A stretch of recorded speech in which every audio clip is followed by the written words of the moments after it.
السلام علیکم dear audience, کیسے ہیں آپ؟ امید ہے آپ خیریت سے ہوں گے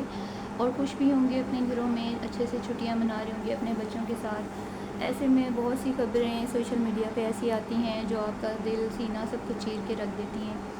ایسی ایک خبر اشال فاطمہ کی بھی تھی پچھلے دنوں، اور اشال فاطمہ کی کیا خبر تھی؟ جیسا کہ آپ کو پتہ ہے کہ وہ بچی گھر سے غائب ہوئی اور 3 دن تک غائب رہی، لیکن پیرنٹس کی طرف سے کوئی ایف آئی آر درج نہیں کروائی گئی۔ تو وہ قصہ مختصر یہ کہ وہ بچی پہلے بھی اس طرح سے جانے کی عادی تھی، 1-2 ویک پہلے بھی وہ بچی گھر سے نکلی اور پیرنٹس نے ایف آئی آر درج کروائی، تو بچی جو ہے وہ 1 ویک کے بعد واپس آ گئی۔ وہ گئی ہوئی تھی لاہور اور اپنے پیرنٹس کو بتائے بغیر چلی جاتی تھی۔ یعنی کہ آج کل جو ہے پتہ نہیں آج کل پیرنٹس کو کیا ہو گیا ہے کہ وہ بچوں کی تربیت کرتے وقت بچوں کو خود ساختہ آزادی اتنی زیادہ کیوں دے دیتے ہیں کہ بچے جو ہیں وہ شترے بے مہار کی طرح جہاں ان کا دل چاہتا ہے وہ منہ اٹھا کے چلے جاتے ہیں۔ لیکن دوسری بات یہ کہ کئی والدین جو ہے وہ بچوں پہ اس طرح کی محنت کرنا پسند ہی نہیں کرتے کہ ان کو ڈرایا دھمکایا جائے، یا ان کو گھر کی کچھ حدود اور قیود جو ہوتی ہیں ان کی بارے میں بتایا جائے کہ وہ کس قدر ضروری ہوتی ہیں بینگ اے وومن یا بینگ اے گرل۔ تو یہ بچی بھی کچھ ایسی ہی تھی جو اپنے آپ کو بہت آزاد خیال سمجھتی تھی، اور سم ٹائم پیرنٹس بھی بے بس ہو جاتے ہیں ایسے بچوں کے آگے جو بہت زیادہ منہ زور ہوں اور پیرنٹس کے کہنے میں نہیں آتے ہوں۔ پیرنٹس کا قصور یہاں سے یہ ہوتا ہے کہ پیرنٹس جو ہوتے ہیں وہ اپنے بچوں کو بہت چھوٹی ایج میں بہت ساری آزادیاں دے دیتے ہیں، ان کو موبائل پکڑا دیتے ہیں، سوشل میڈیا کا استعمال بچے کرتے رہتے ہیں، پیرنٹس کا کوئی چیک اینڈ بیلنس نہیں ہوتا، اور پیرنٹس جو ہیں وہ اکثر پیرنٹس تو ایسے بھی ہیں جو اپنی ہی ایک الگ دنیا بنائے رکھتے ہیں۔ کچھ بچوں کے پیرنٹس جو ہوتے ہیں مائیں سوشل ورکر ہوتی ہیں، اور جو فادر ہوتے ہیں وہ اپنے کام میں مصروف رہتے ہیں، اور بچوں کو وہ آزادی دے کے سمجھتے ہیں کہ ہم بہت ماڈرن ہیں، ہمارے بچے بہت ماڈرن ہیں، لیکن یہ ماڈرنزم جو ہوتا ہے یہ آپ کے بچے کی جان لے سکتا ہے اور آپ کو عزت اور رسوائی سے ہمکنار کر سکتا ہے، جیسے کہ اشال فاطمہ کے کیس میں ہوا۔ اشال فاطمہ اب جب گئیں تو پیرنٹس کو تھوڑا سا اس بچی کے بارے میں یہ اتنا آئیڈیا ہو گیا تھا کہ یہ بچی کہیں بھی جا سکتی ہے، ہمیں بتائے بغیر جا سکتی ہے، تو انہوں نے اس کے 3 دن گھر سے غائب رہنے کا کوئی خاص نوٹس نہیں لیا، اور اس کا نتیجہ کیا ہوا کہ جب تیسرا دن اس کو ہوا، یہ بچی 4 جون کو گھر سے نکلی تھی، اور 6 یا 7 جون کو جو ہے اس بچی کے بارے میں یہ اطلاع آئی ایک مقامی ہاسپٹل سے کہ آپ کی جس بچی کی آپ نے رپورٹ درج کروائی تھی اس کو کچھ نامعلوم لڑکے ہاسپٹل میں چھوڑ کر بھاگ گئے ہیں، فرار ہو گئے ہیں۔ اچھا، دوسری بات میں یہ کہنا چاہوں گی کہ بہت سے صحافی جو ذمہ دار ہیں انہوں نے اس کے بارے میں فوراً جو ہے اپنا کوئی رسپانس ظاہر نہیں کیا، لیکن جب رسپانس آنا سٹارٹ ہوا ہاسپٹل کی طرف سے، پوسٹ مارٹم رپورٹ اور بہت سے شواہد آنے سٹارٹ ہوئے، تو تب ذمہ دار جو صحافی ہیں انہوں نے جرنلسٹ نے اپنا جو ہے وہ پوائنٹ آف ویو دینا سٹارٹ کیا اور اس معاملے کی جو ہے وہ ہمیں رپورٹنگ دی۔ تو دوسری چیز یہ ہے کہ دیکھیں وہ بچی جو ہے وہ پہلے بھی آنے جانے کی عادی تھی اپنے دوستوں کے ساتھ، اور اس کے دوستوں میں زیادہ تعداد جو تھی وہ لڑکوں کی تھی۔ ان کے کچھ گروپس بنے ہوئے تھے جس میں لڑکیوں سے زیادہ لڑکے تھے، اور اس بچی کا بھی ایک فرینڈ تھا خلیل الرحمان جس پہ گھر والے ٹرسٹ کرتے تھے، اور اس کا گھر میں آنا جانا بھی تھا،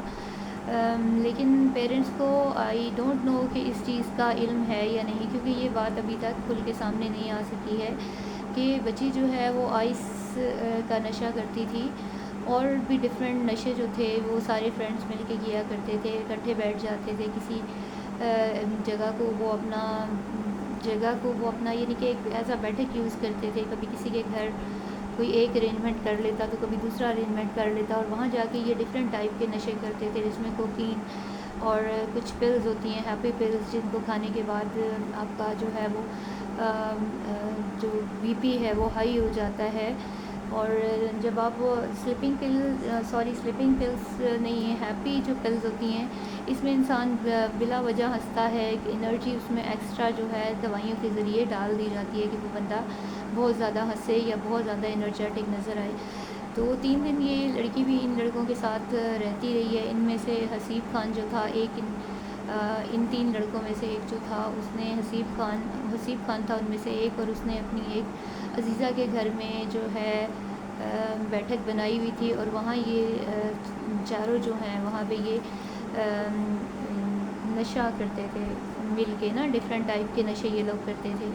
اور اس کا اثر یہ ہوا کہ بے تحاشا نشہ، اور جب بندہ نشہ کرتا ہے تو سم ٹائم وہ کھانے پینے سے بھی بیزار نظر آتا ہے، کیونکہ نشہ آپ کو بہت زیادہ نیند دیتا ہے، بہت زیادہ سکون دیتا ہے، اور جتنا آپ کو سکون آتا ہے اس سے آپ کا بی پی اور شوگر جو ہے اس کا لیول بہت زیادہ ڈاؤن ہو جاتا ہے۔ اور یہی اس بچی کے ساتھ بھی ہوا کہ 3 دن مسلسل حد سے زیادہ جو ہے وہ نشہ کرنے کی وجہ سے اس بچی کا جو ہے شوگر لیول کہہ لیں اور بی پی کہہ لیں، وہ اتنا ڈاؤن ہو چکا تھا کہ اس بچی میں اپنے آپ کو کھڑا کرنے یا بیٹھنے کی صلاحیت بھی ختم ہو گئی تھی۔ اور وہ لڑکے جو ہیں اگر وہ ریپسٹ ہوتے، انہوں نے ریپ نہیں کیا، پوسٹ مارٹم رپورٹ جو ہے اس میں شواہد ملے ہیں کہ بچی کا ریپ نہیں ہوا ہے، کوئی گینگ ریپ نہیں ہوا اس بچی کا، لیکن یہ ہے کہ جو ڈفرینٹ لوگ ہیں وہ اس کو گینگ ریپ سے منسوب کر رہے ہیں۔ میں مانتی ہوں کہ معاشرے میں اکثر مرد ہی برا ہوتا ہے، لیکن ضروری نہیں ہے کہ ہر دفعہ مرد ہی برا ہو۔ اس قصے میں بھی جن لڑکوں کے بارے میں ریپسٹ جن کو کہا جا رہا تھا، اگر وہ ریپسٹ ہوتے تو وہ اس لڑکی کو گاڑی سے باہر پھینک کے یا کہیں اور پھینک سکتے تھے، اس کو ہاسپٹل لے کر نہیں آتے، اور اگر وہ ہاسپٹل لے کر آئے تھے تو وہ فوراً نہیں بھاگے، وہ اس کو وہاں پہ اس کی والدیت درج کروا کر اس کو باقاعدہ وہاں پہ وہ ایڈمٹ کروا کے اس کے بعد وہ لڑکے وہاں سے گئے تھے۔ تو اس کو فرار ہونا آپ نہیں کہہ سکتے، کیونکہ پیرنٹس جو ہیں ان کو بھی آئیڈیا تھا کہ ان کی بچی جو ہے وہ ان فرینڈس کے ساتھ مل کر کیا کرتی ہے۔ تو یہ بات تو یہاں پہ کلیئر ہو جاتی ہے۔ تو پلیز بے شک مرد بھلے برا ہوتا ہے ہر کیس میں مردوں کی ہرگز جو ہے وہ ان کی حمایت نہیں کر رہی ہوں، لیکن ایک جو ابھی فی الحال ریئلٹی سامنے آ رہی ہے اس میں تو یہی ثابت ہو رہا ہے۔ اور ان لڑکوں کی باڈی لینگویج جو فوٹیج آئی ہے CCTV فوٹیج، اس میں ان لڑکوں کی باڈی لینگویج بتاتی ہے کہ وہ لڑکے ریپسٹ نہیں ہیں۔ جو ریپسٹ ہوتے ہیں وہ اس طرح سٹے نہیں کرتے اتنی دیر ہاسپٹل میں، اور والدیت لکھوا کے اور بچی کو ایڈمٹ کروا کے وہ نہیں آتے۔ اچھا، یہ بات تو یہاں پہ کلیئر ہو گئی ہے۔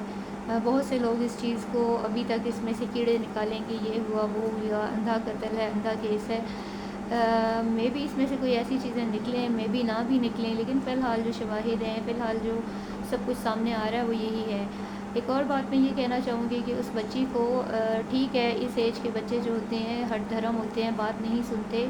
پیرنٹس تو جیتے جی مر جاتے ہیں۔ کہا جا رہا ہے کہ جو بچی کو جب ایک سے دوسرے ہاسپٹل منتقل کیا جا رہا ہے تو سارے مرد ہیں، اس کے ارد گرد کوئی لیڈی نہیں ہے، یعنی کہ اس کی ماں میں کیا تڑپ نہیں تھی کہ اس کی ماں اپنی بچی کی اس حالت میں اس کے ساتھ کھڑی ہوتی۔ لیکن میرے خیال میں یہ کیس جو ہے وہ ایک بھلے اس میں اس بچی کا ریپ ہوا یا نہیں ہوا، لیکن جو بدنامی ہوتی ہے، جو ایک لڑکی کی حیثیت سے، اس کے ماں باپ کی حیثیت سے جو ان کی بدنامی ہوئی، تو اس بدنامی کو شاید جو اس کے والدین تھے وہ حوصلہ نہیں رکھتے تھے اس کا سامنا کرنے کے لیے۔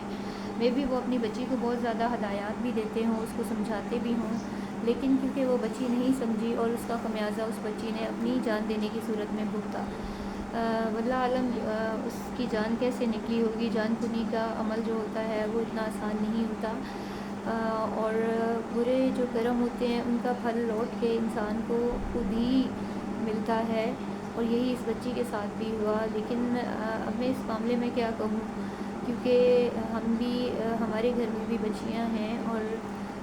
اس قصے کو اگر دیکھا جائے تو یہ بہت زیادہ سیڈ، افسوسناک والدین کے لیے جو ہے وہ جیتے جی مر جانے کا مقام ہوتا ہے جب ان کی بچی جو ہے وہ اس حد تک ہائی لائٹ ہو رہی ہو۔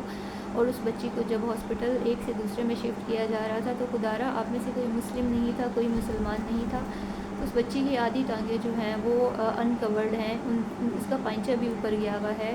وہ بچی بالکل ایسے پڑی ہوئی ہے کہ جیسے کہ بالکل لاوارث ہوتے ہیں، لاوارثوں والا اس کا سین تھا۔ تو دیکھیں، مائیں، بہنیں اور بیٹیاں یہ سب کی سانجھی ہوتی ہیں، وہاں اتنے مرد کھڑے ہوئے تھے، تو کیا وہ اس کو اس حالت میں بھی کیا انجوائے کر رہے تھے؟ کیا کسی کے پاس ایک چادر تک دینے کو نہیں تھی؟ کیا اتنی ہماری ریاست قریب ہو چکی ہے؟ کیا ہماری جو میڈیکل سے ریلیٹڈ شعبہ ہے کیا وہ اتنا غریب ہو چکا ہے کہ ایک بچی جو ہے وہ اتنے مردوں کے سامنے اسٹریچر پہ لیٹی ہوئی ہے؟ ایک عورت کے لیٹنے کو کتنا برا سمجھا جاتا ہے اچھے شریف گھروں میں، ایک بچی کو لیٹے ہوئے دیکھ کر برا سمجھا جاتا ہے، اور وہ بچی جو ہے وہ جو اپنے اوپر سے